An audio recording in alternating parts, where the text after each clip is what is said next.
I was 8 years old, and my mom sat me down on my bed. She held my hand. She was being very, very serious.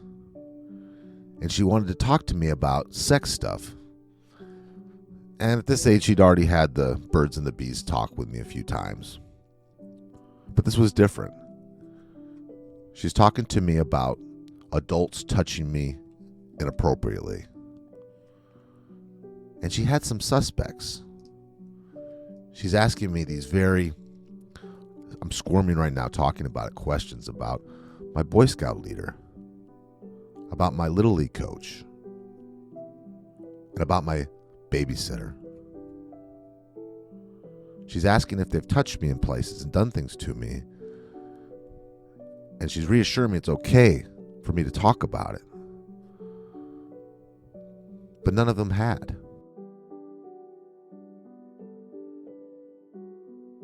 Fast forward to today. My mother is a special person. She loves kids. She was a public school teacher for 25 years and then used that experience to become a special kind of tutor that helps kids who are dyslexic and with ADHD, with severe ADHD. She takes kids who can't read, failing elementary school, and puts them on the honor roll. I think she has something called Helper's High. And what Helper's High is when you think you are protecting children or anybody from evil and from dangers. She's an advocate for the kids with their school. And heaven help us if a kid doesn't get a fair shake or well represented at school. She's willing to march down, protest in the principal's office of any of her students who aren't treated fairly because of their disability. But Helper's High can be dangerous. The people think they're helping someone. They feel like people are being abused who aren't. They care so much that it clouds their judgment. And people can be wrongly accused and even convicted of horrible sex crimes that they never, ever did.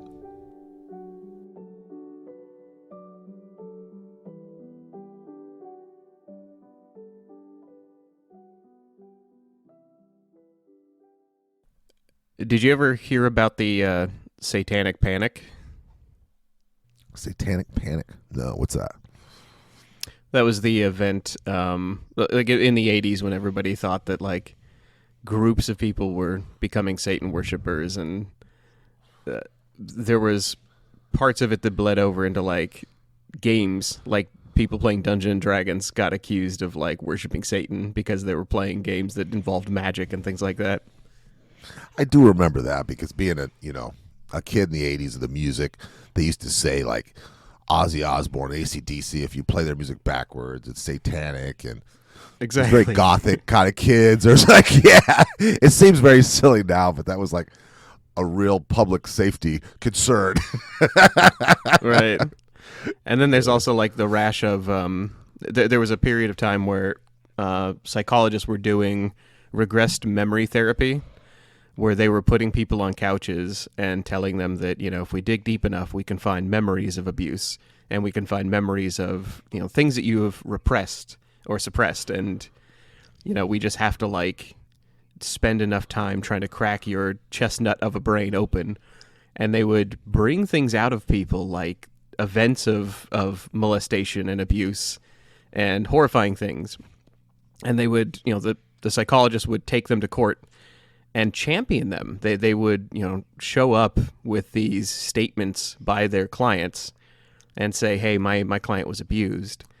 And what they found was that, oftentimes the reported abuse was completely and totally fabricated. Not out of malice. The psychologists weren't getting really anything out of this. Neither were their clients. They both just firmly believed, like strongly, that there was something there, that there was some, something had to be causing these people's trauma. And turns out that they were just helping them a bit too far. They were helping them all the way to the courtroom, and they were accusing like fathers of molesting their children and stuff. And there was one case of cannibalism. Like somebody accused their father of cannibalism as an adult, and come to find out like everything about the events that they claimed did not match up.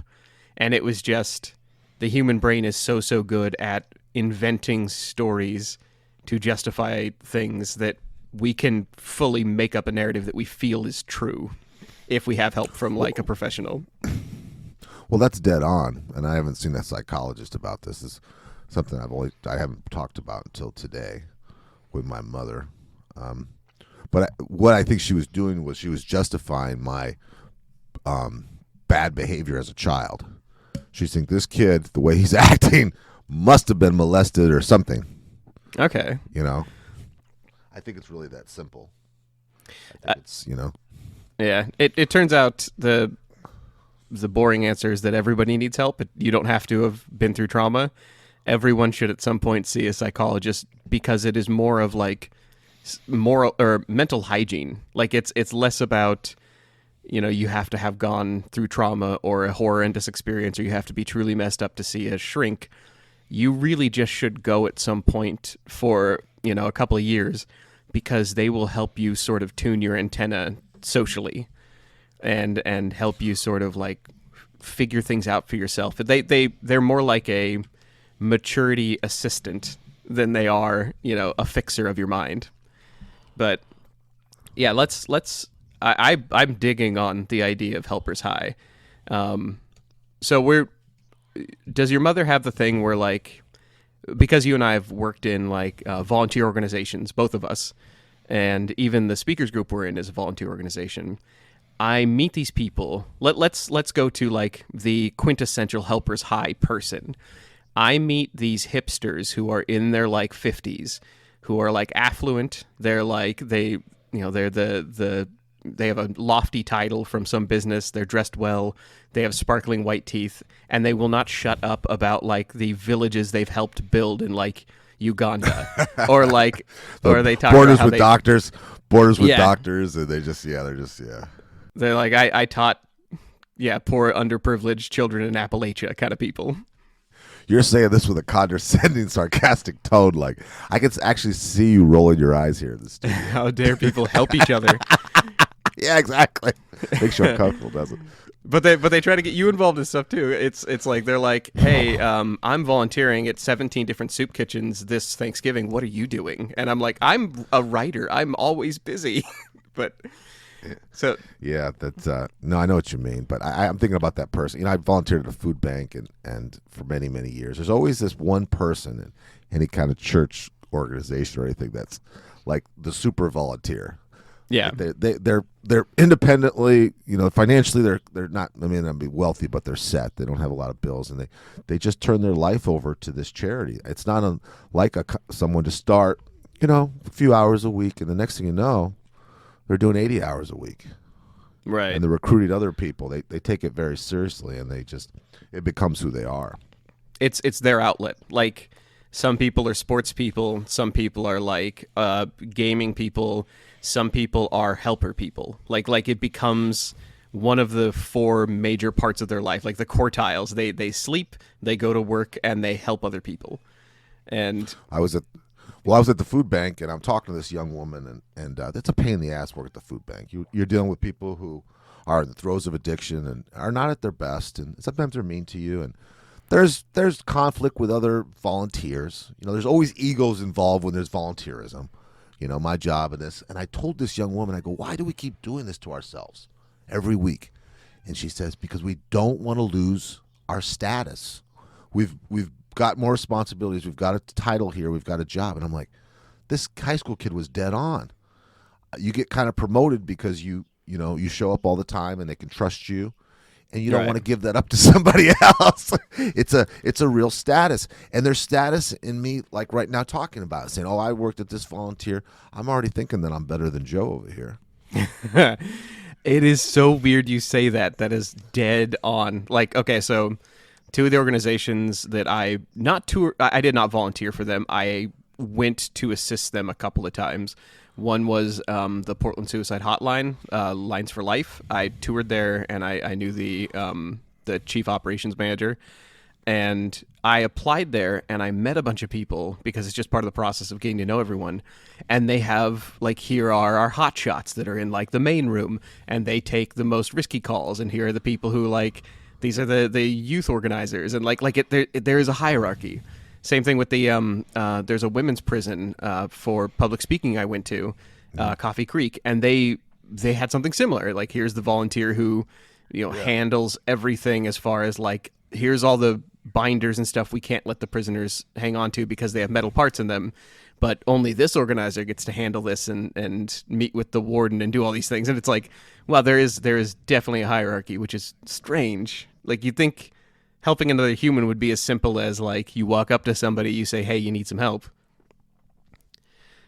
Okay, so which of these types was your mother? Is she mostly, like, she's trying to find where the problem is to, like, spray it with weed killer? Or is she, like, does she actually get the helper's high? Like, is she out helping people because it makes her feel good to feel good? Well, I was riding around with her not that long ago, and I asked how long, because she's talking about Sunday school stuff. The woman's taught Sunday school for as long as I can remember. And I said, how many years you've been teaching Sunday school? And by teaching Sunday school in a small church she's involved in, you do a lot. I mean, you give a little mini sermon, you clean up, you do snacks, you do that. I mean, it's a full-time. You got to prepare. You got to have a schedule of other. You got to have a schedule of other volunteers to be there to help with the kiddos and who's going to be there. She said 45 years, Joe. She's been doing this, so I think she's in. And I don't mean 45 years off and on. I mean every Sunday for 45 years. Right. So that kind of consistency of helping people is admirable. I think, right? I think it's become who you are. I don't think she gets a high like we do. I think it might be more of a just a purpose and an identity. It's just her who her identity is. Right. Clearly, she enjoys something of it. Like you and I have learned from process learning, you have to have enjoyment in what you're doing in the process itself. You got to, and you're around people who are doing things after work. And that's a group of people I love to be around. It's a great place to meet people. Because these aren't people, Joe, that are just saying, oh, this is something, I've done that, I did that before. It's something that you do every day. And that's something I respect about you, is when you go in on something, this son of a bitch, Joe, won't give up. He can get kicked in the teeth for 10 years, and he'll just keep showing up and helping people. And You're explaining my riding experience in a nutshell, but go ahead. It's very fun to help people. It's fun to be part of a charity. It's fun to be part of a do-good gang, right? And you do get, when you leave a volunteer thing, you feel good. It validates to me, I feel like I'm a good person. So can we talk about the primitive side of that, like why it feels good to help other people? Is this wired into our DNA? Yep, we're getting into, unfortunately, the repetitive part of the podcast is I always want to go to primitive man, DNA, why do we have this function in us? And why is it helping us? Like, is it, I mean, because there's the cynic in me that is like, these people are doing it just because they have a lot of resources and they need to feel like they're still connected to humanity. So they're like, oh, you poor person who is hungry, I haven't missed a meal in years, but I'll reach down and help you because it makes me look and feel better. That's the absolute cynic in me.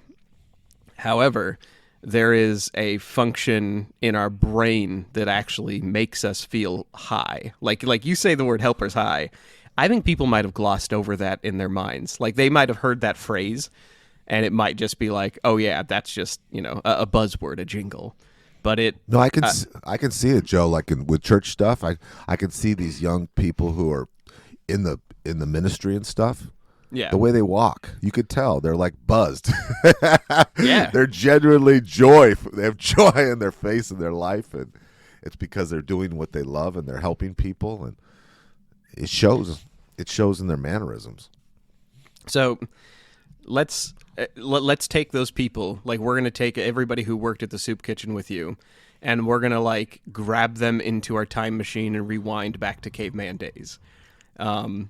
Those same people who are helping people in a soup kitchen now in, ancient man's era in the cave, they are the same people who are coming back with, like, a basket of fruit to give to the people who are too sick to hunt.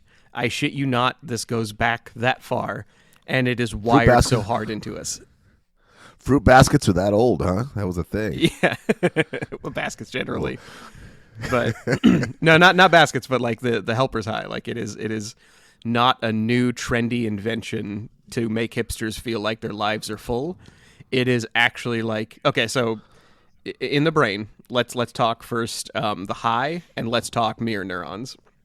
So when somebody gets helper's high, the chemicals in play are oxytocin, serotonin, and dopamine. So like those are the trifecta for feeling connected and love. Oxytocin is the love drug, dopamine is the reward drug. Like that's what you get for, drinking water or taking, serious drugs, whatever. Like it's what your brain gives you for like it's the reward system basically. You get dopamine for like drinking water and eating food and like doing basic necessities. You always get a very tiny amount for doing. So when somebody looks like they are on a high because they are helping people, they're literally getting the hormones that would make you high. So it's a real thing. Like they might as well have actually taken drugs if they are getting that much out of helping other people. So on the list of needs that humanity is wired to need, it's you need food, you need water, and you need to help people, which blows right past my cynicism. Like it's a fundamental need of humans to connect with each other and to help each other. You know what? This kind of jots my memory. I'm thinking about AA and NA, Alcoholics Anonymous and Narcotics Anonymous. Isn't that part of the program, is that you have to help other people get clean, and you try to turn your life over to that cause? Whoever comes through the door who's the most beat down in the worst spot, it's your job now, or it's your responsibility, and it keeps you clean and sober if you help them get clean and sober. Right. It's almost like, to harken back to older episodes, we talk about value journaling, where like you every day, if you spend 15 minutes writing about your own values, it reminds you of those values and you go through your day acting on them. That kind of helping does the same thing. If you help somebody, learn something or stay diligent to something you want as well, it's reminding you of those values for 30 minutes a day, an hour a day, however long you're doing it. So it makes perfect sense to me. And on the top of that, you also get helper's high. Okay, have you heard of something called mirror neurons? Mirror neurons, no. So a neuron in the brain is basically just, it relays electrical signals, holds information. Neurons are basically the parts of our gray matter that do the thinking. A mirror neuron is a type of brain cell that reacts when somebody else does something. So if we were just self-focused in our brains, like if our brains were built to just care about ourselves, a regular neuron would just be like, oh, you ate food? Here's some dopamine. Oh, you feel bad? Here's cortisol. Like whatever you are going through, you would go through it alone. A mirror neuron is something that reacts when you see somebody else going through it. If somebody else yawns and you yawn, that is a mirror neuron doing that. You didn't need to yawn. You didn't even feel tired. It's a mirror neuron sparking and saying, oh yeah, sure, let's yawn too. When you watch football and somebody makes a good play and you get excited, like you're not on the field. You shouldn't feel excited. That has nothing to do with you.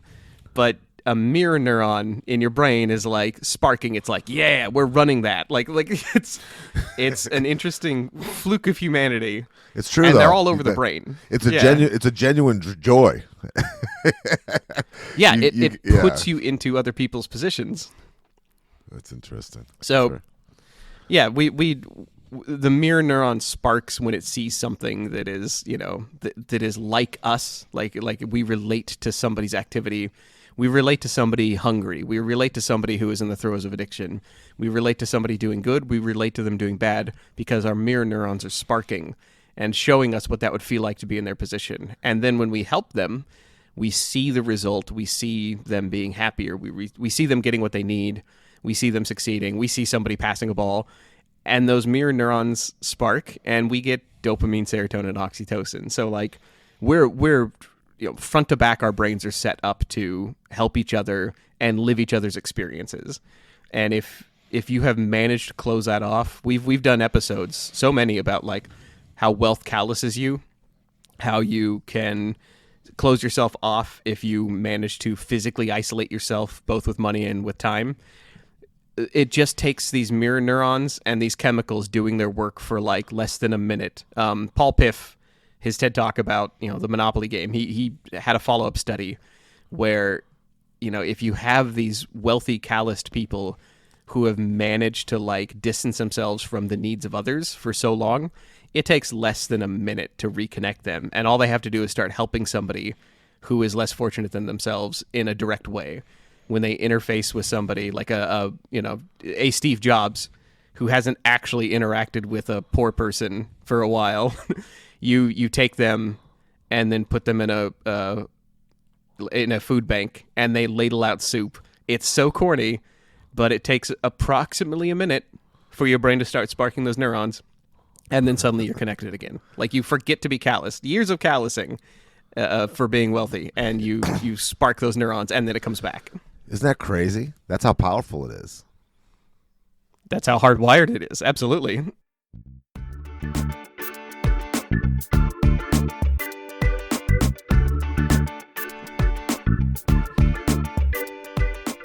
Have you heard of this woman named Joyce Gilchrist? Who's that? She was a scientist in Houston, Texas, and that's where she lived out of. But she moved and worked out of the Oklahoma City Police Department, and she was the scientist that did all the DNA testing. And she had her finger on about 3,000 cases. She did this for 21 years, and she had the nickname of Black Magic because she was able to get evidence and get people convicted. She was an absolute hired gun to explain DNA evidence to juries and persuade them to have people sentenced to death. So she's like the real life CSI. Like, she's up there with 3D graphs and like showing people where the fibers were and like zooming in and shit. Exactly. And then going and seeing it all the way through. These people make a lot of money when they're hired guns to, these defense attorneys and prosecutors they pay good money for a good scientist. And everyone, the police department, for years, she was a hero because she put so many people away. It turned out that she was very, very corrupt.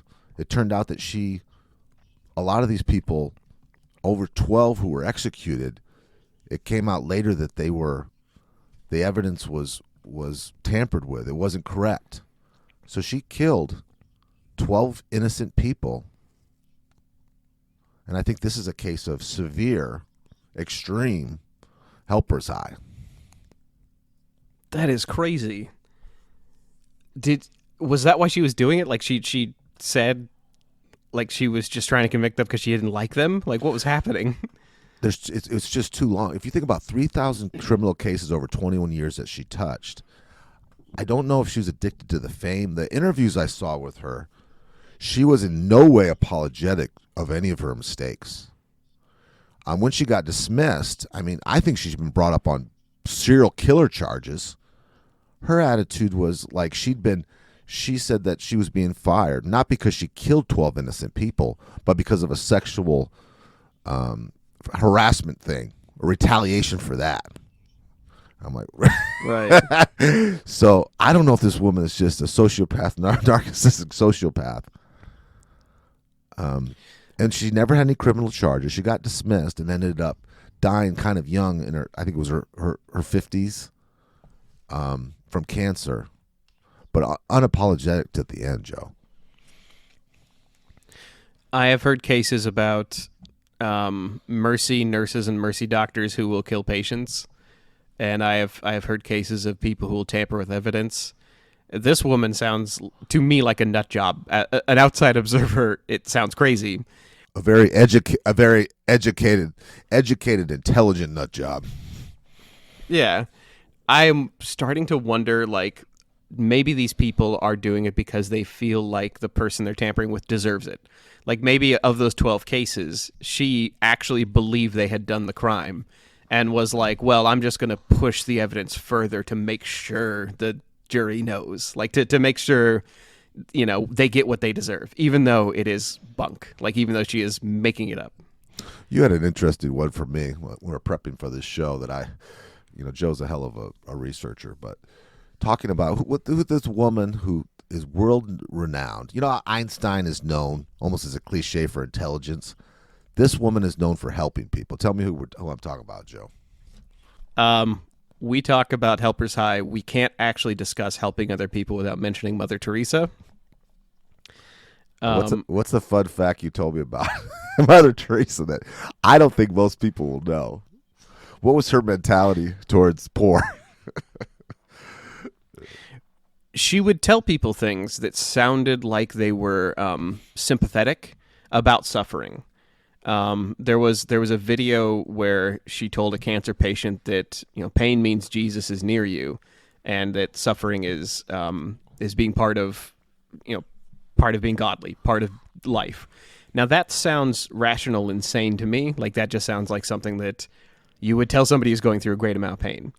But there's so many quotes. Like, there's a cracked writer who basically pointed out that, like, no, if you actually read what she said and what she wrote, she thought that, you know, there's something. Okay, here's another direct quote. There is something beautiful in seeing the poor accept their lot and to suffer it.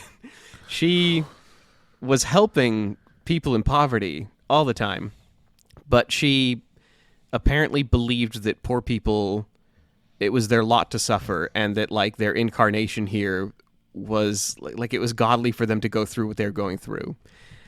As someone who has read a lot about socioeconomics, I think that is the worst mentality humanly possible. Now, it's old Catholic guilt at its best, right? it is. That's where I'm coming from. Like, I know from us doing these studies, from our podcast, from everything, that if you take a poor person, you raise them with, you know, wealth and opportunity, and you give them especially education and housing. Those are the two things where, if you have those, you change a person fully. Like that's not me speculating. That's not some Jimmy Stewart, It's a Wonderful Life bullshit. You give them a place to live and an education, they are statistically much, much higher to grow up and to be in the upper class, period, the end. And Mother Teresa, God bless her for doing the work she did. I mean, like, she really actually did help so many people. She deserved the credit she got, but the mentality of, you know, poor people deserve their suffering because that's what God has doled to them. That is the most corrupt way of taking Helpers High and twisting it badly. Like, I can't think of a worse mindset for that. That's so funny. But I know people in Mother Teresa. We're going to take her out of this. We don't want to get shot down by lightning here. We got to be careful. You know what I mean? We can't start shitting on saints. You know what I mean? But I come from an Irish Catholic family. If lightning was going to hit me, it would have. Well, there's, you know, talking about status, and I noticed too. In my volunteerism's been in 3 places. It's been in church. Very involved in that. The food bank, soup kitchen I talked about, and then the Humane Society. But I noticed that about half of the volunteers usually have a arrogance about them. And when I say that, sometimes they have attitude towards whoever they're helping. Yeah. In the Humane Society, it was never towards the animals. They're animal lovers, but they get kind of snooty towards the people adopting, and almost like they think they're better. And then people in the food bank are just rude to people. You know, they yell at them, and they snap at them, and they're not this, you know, sweet, nurturing, loving, let me help you, brother, Jesus-like. No. They do it, but they do it with a friggin' attitude. Right. They can get the high without actually being nice to the person. Like that's, I mean, that's Don't you think that would be a prerequisite? Shelter, Wouldn't you think that'd be a prerequisite though? To be nice. that you'd have to be a decent person to get that high? No, it's built into us. Like you don't have to be a decent person to get high from drugs or from alcohol. You don't have to be a decent person to get high from helping each other. You just have to do it and see the result. Like the mirror neurons spark when you see somebody getting help. It doesn't spark because you're nice. Okay, so animal shelter kind of triggered me a bit.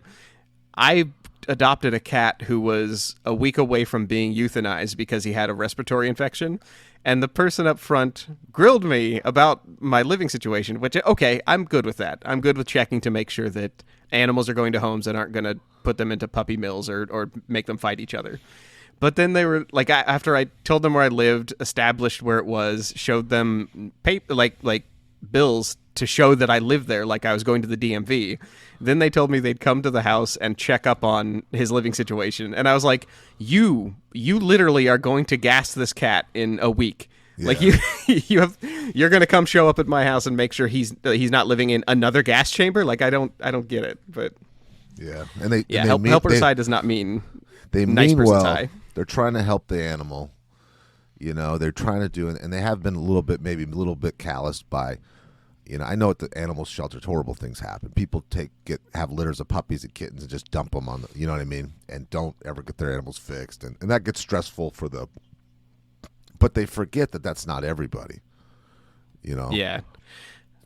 That actually could basically be the summary for our entire podcast is all of these helpers see the worst that people are going through. If you work in an animal shelter, you see horrible abuse. If you work in, a soup kitchen, you see people at their most needy. You work in crime investigation, you start thinking everyone's a criminal because you see so much crime. I think that if you are doing help to get helpers high, you have to beware of the other side of that sword, the double edge, which is you may start associating people with, that low status. Whatever you are helping, you might start seeing everybody as that thing. I had this experience at the food bank, and again, I worked there for 6 years. I came there first because I was having tough times. I was homeless myself, having some serious addiction issues, and I was humiliated that I had to go to a year before that. I'd made $100,000 a year, had a wife, a house, cars, everything, and I had pretty much nothing. And I was embarrassed, humiliated that I had to go and get food. But I found out that if I volunteered, I could get food and I could be a volunteer. To me, that was, which is weird because I would never judge anyone else for doing that. But years into doing it, and I did it every Thursday night and every Saturday morning for over 6.5 years.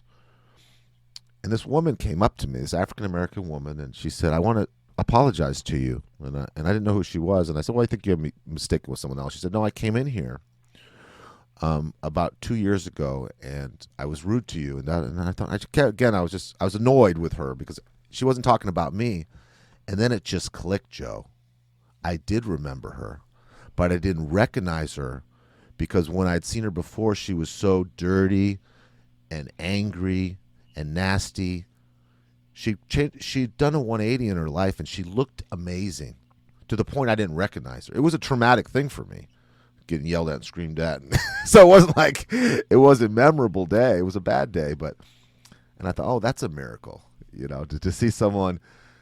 And of course I had not much to do with it, but I was at least kind to her when she was down and at her worst. Yeah. Seeing that is, I think, I mean, that's like the reward you actually want from Helper's High, isn't it? Like it's Helper's High. You can trigger it by doing stuff that people don't actually need help with. You can donate coats to people in warm weather. You can try to, what was it? There's a classic one of like people go over and build houses for other countries. Come to find out they don't need our style of house. Like we go over and build, plaster and wood houses for people who live in hot countries who need stone houses. But you got to see somebody who needed the exact kind of help you gave them. They were not at their best. They didn't act at their best. And then you got to see them reverse that. That is hopefully what Helper's High actually gives you, is you get to see a real significant change in somebody.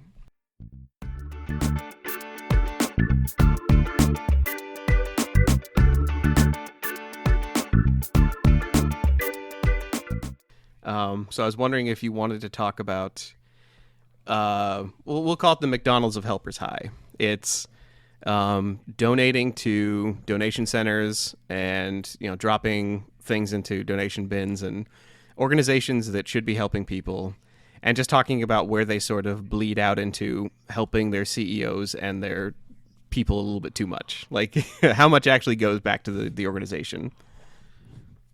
I was wondering about that. Like when I go to PetSmart and they say help and adopt a pet, of course you're going to push that button. Right, exactly. You can't help the $1, $5, $10. You got to push it. So in but I always wondered if it's just more revenue for like tips at Starbucks, or if it's actually goes to right how much it cripples down of a dollar. I know it's not 90 cents either, but is it even a penny? Is it 10 cents? What out of a dollar goes to that charity to help somebody or something?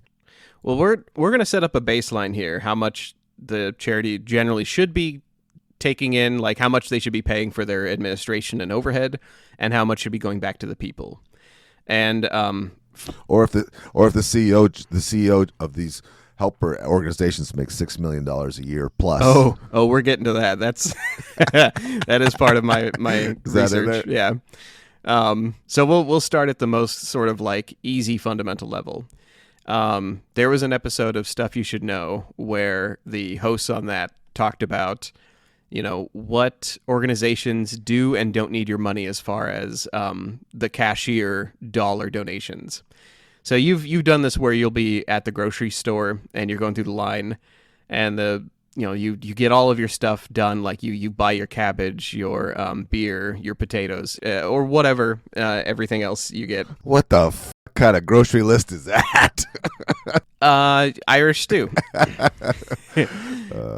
Okay. Well, okay. Let's say that you're getting your protein shakes and your energy drinks. At the end of it, when the cashier says, "Would you like to round up for?" and then they say some organization, some needy charity, or if you're in McDonald's or Wendy's or something, and they say, "Would you like to donate $1 toward helping animals, Toys for Tots, cancer research, what have you?" There is a common understanding in the world of like research that some medical problems are overfunded and some are underfunded. The most glamorous and flashy types of cancer, the ones that are like highly, let's say, easily marketable, those get way more money. I think like breast cancer is the first one that popped up into my head, because you see all these fundraisers and these pink shirts and breast cancer is on there, pediatric cancer, leukemia, lymphoma, in order. Like breast cancer gets about 500 million, leukemia gets about 200 million, pediatric cancers get about 200 million. Is it because they're so common that it touches everyone's life because they know someone that has it, so they feel like they should give, or is it just Well, it's both common and also it's, like I said, it's easy to market. Like it's something where it has good organization behind it. It's something where you say it out loud and people feel a gut reaction. Their mirror neurons fire when you say pediatric cancer. It's like kids. Like when you go on YouTube and you see videos of bald kids who are asking for donations, it is very easy to dig into your wallet. But if you look at like cervical cancer, for example, it only gets 5.4 million. That is a tiny fraction of what those other ones I just mentioned, and it's just as deadly. Liver tumors, prostate, prostate cancer, liver tumors. They get crazy? 5.8 million. Like they get, again, just an absolute fraction. Like compare 200 million to 5 million. Well, you forget too, Joe, that diseases and stuff is a business, right? It is money coming in, and then it employs people trying to find cures, and then people with treatments, and it's a big business too. Right. It is. That's what we're getting to. Is some of these are run by organizations, and some of those organizations, despite having tax exemptions, they run like corporations. Cancers with no specific profit organization, and this is from Reuters, are kidney, bladder, gastric, and esophageal. Those are all just as deadly. you're as likely to have cancer in those regions. By and large, it's depends on how much tissue is there in the body, basically. But it's one of those things where every time you're standing in line and you hear the word cancer, or you hear the word donation, or you hear the word children, you automatically reach for your wallet. I always hit the yes button on the dial, but that little flash of feel good for that, you should also consider maybe save all that for taxes at the end of the year, and then look up a cancer that really needs help, or wait and see something that doesn't have an advocacy program and just go out and do it yourself. Save that all for the end of the year if you want to. It also makes you look like a monster, by the way. Like one of my first dates with my fiance was, we were at a store. I did not press the yes button on something that I know gets way more funding than they actually need. And I tried to explain after. I was like, no, I do an end of the year donation. It exceeds what I would normally actually give out in $1 donations at markets. I do it to funds that don't get enough. And I sound crazier and crazier the more I talk. I sound like I'm justifying it. And I was like, no, I'll show you my taxes. I will show you the donation. So, yeah. You're just a total jerk. You're just a total jerk. If I was standing in line behind you, I'd say, "What a dick." What a. It's me being Daniel Dancer again. It's me being as frugal as possible. Yeah. No. It is true. All this stuff we're gonna link off to this stuff, but. Yeah, if you're donating, make your donation thoughtful. It really also comes down to time. Like, you want to feel the kick of dopamine and serotonin and oxytocin when you donate to something or someone, but it's much easier if somebody's asking you in that moment. If March of Dimes comes to you and says, "Please put money in this box," it is more. It saves you thought and it saves you time to just do it. Whereas looking into, like I said, those cancers that get no funding whatsoever, that takes time and effort. You got to go find where to throw that money, and that is not normal for somebody to go seek out in their day-to-day. So that's why I do it once at the end of the year. Well, I'm reminded of the Carnegie Rockefeller. They had kind of a duel. They were the richest men in the world in their heyday when they were coming up. And they were competed against each other, who could make the most money before they died. But towards the end of their life, they had a storybook value change, both of them. They got competitive, Joe, on who could give away the most money. Right. Building libraries and music halls and things. And they were cutthroat. I mean, it was said back in those, the industrial part of this country, that none of the workers in any of their factories had any gray hair on their head because it was such a dangerous places to work. So it wasn't that they were saints, but that they wanted to give away the most, and they got as much pleasure out of giving away millions and billions of dollars as they did making it. I think that's crazy. Yeah, they learned that helper's high. It makes sense from what you're telling me, the science. Yeah, totally. I mean, imagine getting that dopamine kick of giving $1 back to children's leukemia, but you do that every day in vast sums of money. Like you give out $500,000 or $1 million a day. I could just see Rockefeller reading the morning paper and seeing that Carnegie built another library, and goes, "Mother, right. You piece of shit." Storms down the hall and he's like, "We need to build. We're doing a hospital next." So let's talk about organizations that people donate to every day, probably more frequently than the dollar donations.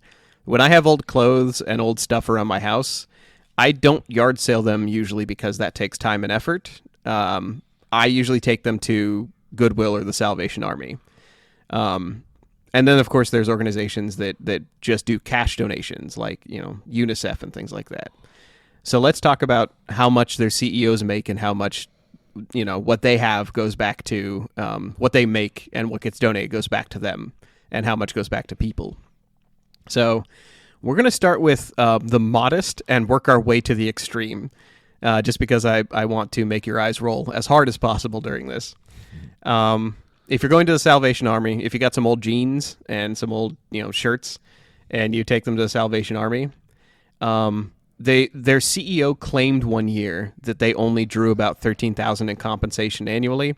That's not true. The Better Business Bureau reported that it was more like $140,000. And like most of these donation systems, they file a 990 form, which means they don't pay tax. It's basically like a church. So if we're just talking compensation, 140 for a CEO, 140,000 annually for a CEO, that does not sound extreme to me. That sounds, I mean, like you actually, I would like your opinion on a lot of these numbers, because I know how much crazy wealthy CEOs make, but for the average person, does that sound fair to you? That seems fair. Say it again.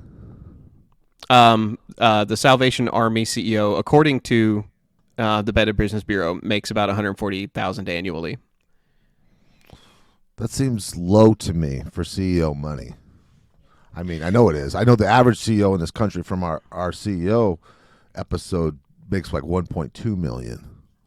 So, but It is a charity, so I'm guessing that there's a fringe benefits of there wouldn't be stock involved, would there? There's no stock in that kind of thing. No, right? I don't think so. What do you think? That just seems super low to me, because it's still a lot of responsibility. I'm not saying they should make $36,000 a year like someone who just got out of college. You know, right? It's important. That's my metric is compared to like other writers, tradesmen, artists like that. To me, in my world, that actually sounds like a decent salary, but for a CEO for that large of an organization, that actually seems kind of low. I mean, like I hope he's taking it because he doesn't need the money.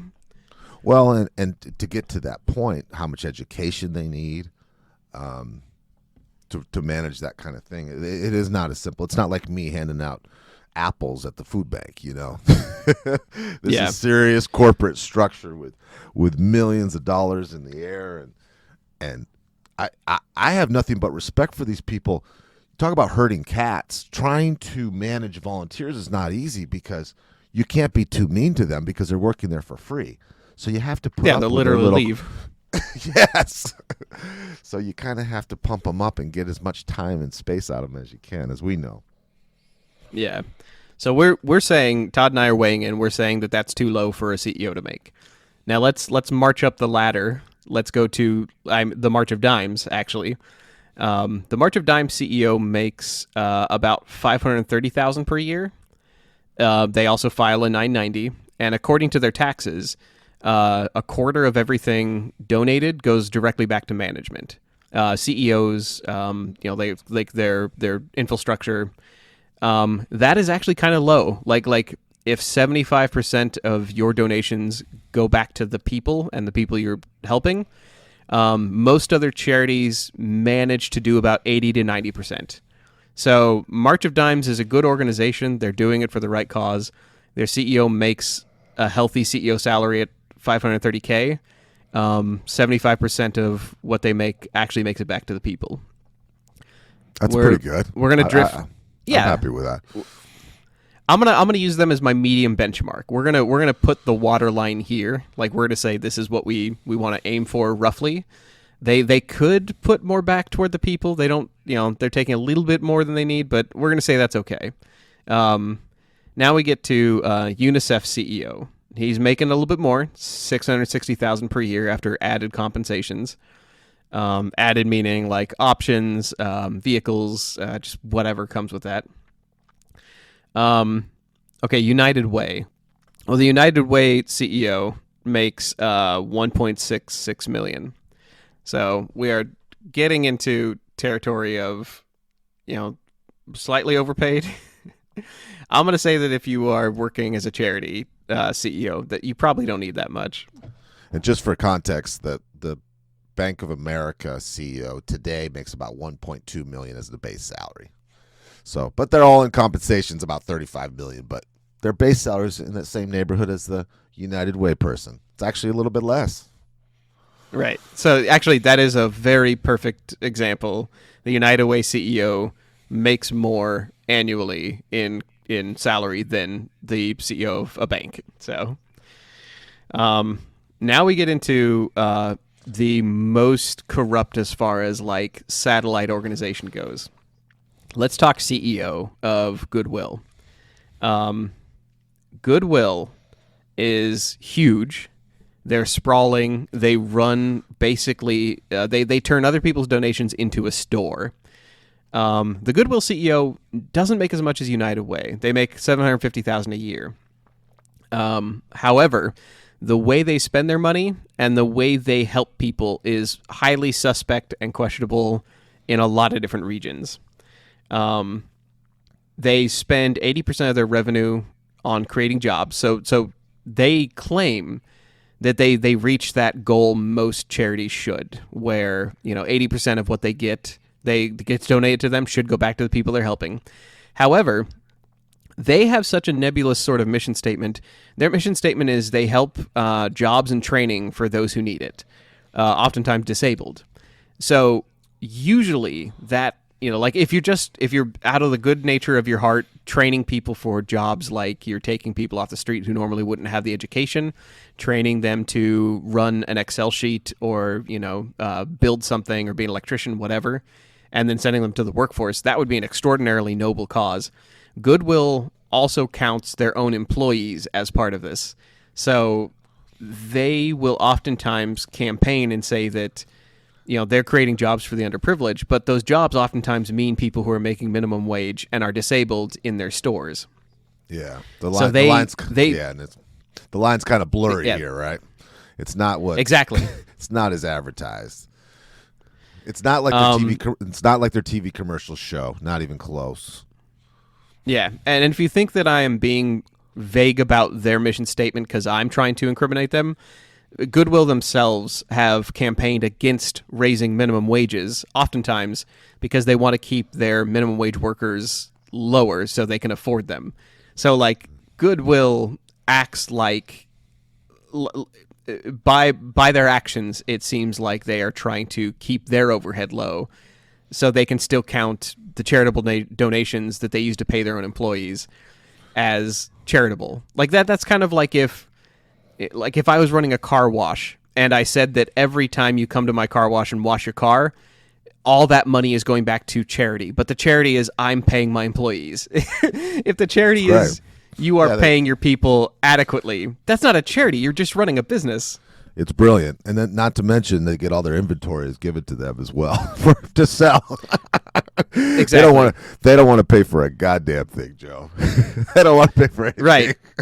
Why should my charity is you put my charity is you give things to my business so it keeps running. That's my damn charity. But it gets more and give some money and we'll pay for the employees, Yeah. Come on. Right. People.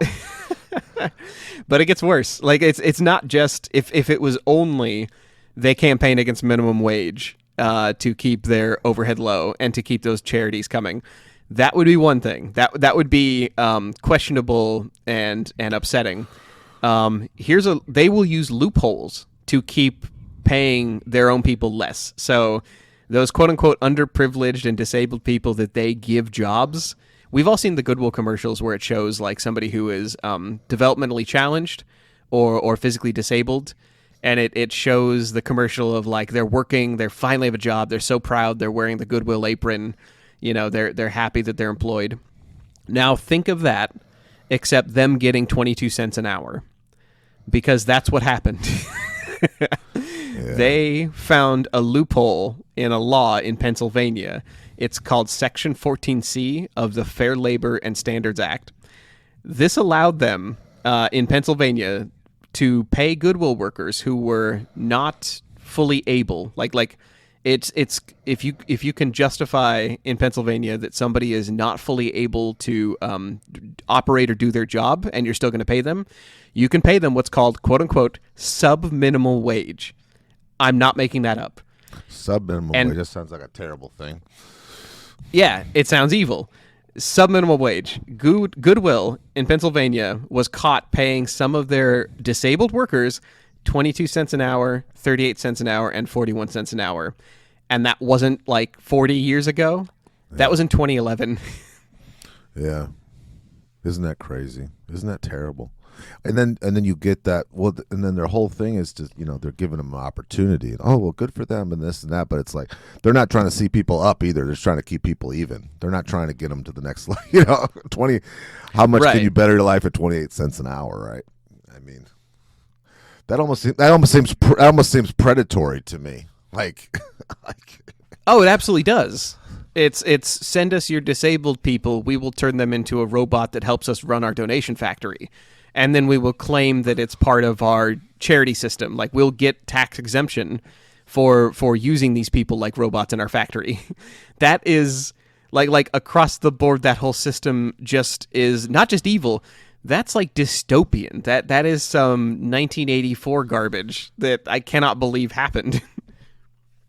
Oh, by the way, that law, paying disabled people sub-minimal wages, that is an old law. They had to dig into the books to find that one. That was like a 75-year-old law. But I'm just envisioning 15 attorneys and paralegals working on this, all at salaries over $100,000, figuring out how to pray that they work for a charity. They're it's on their business cards, and they get the social status for that, and they're down there trying to whittle down a piece of wood to pay someone who's in a wheelchair or has health issues 28 cents an hour.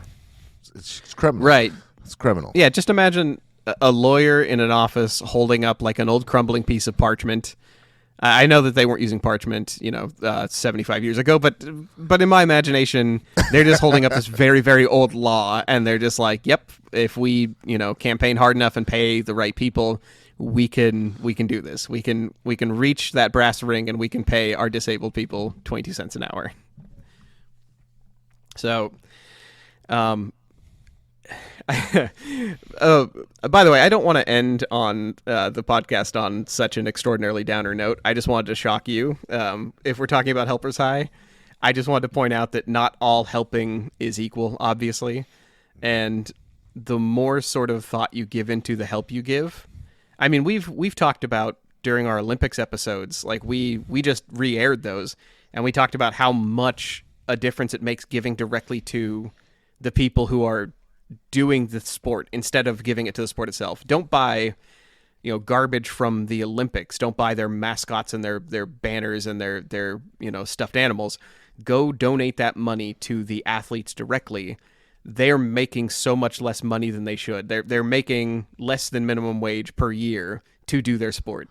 Same thing applies for charities and donations. Like, you don't go just drop off your old shoes to Goodwill, because you're probably going to be helping an organization that really doesn't need your help. Instead, give directly to the people who need it. Pull a Todd. Like go get that Helpers High yourself and go donate to a soup kitchen and then work it for a while if you have the time.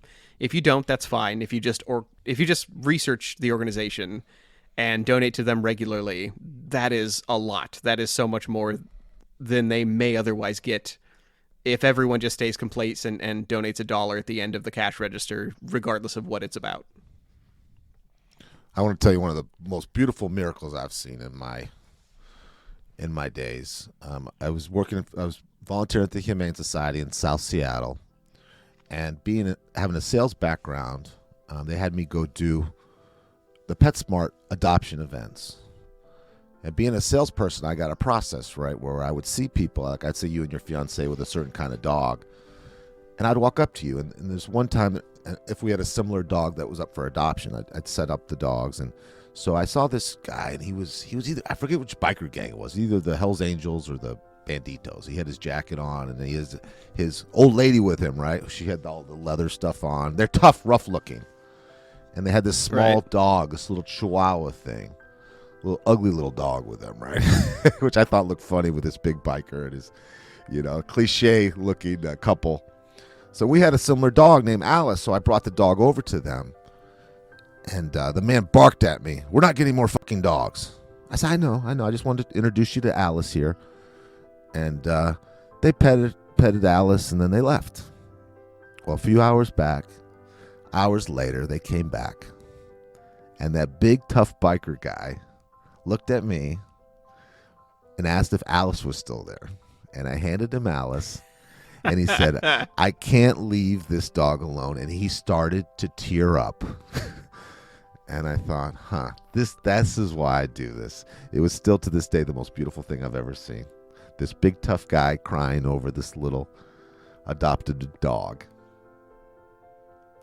Would you trade that experience for rounding up to the nearest dollar at the cashier's register?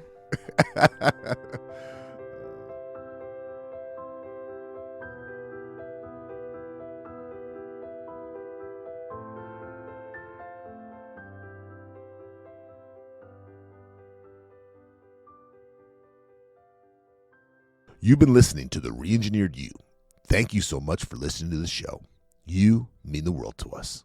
We have a new episode every week. You can connect with us at www.re-engineeredyou.com.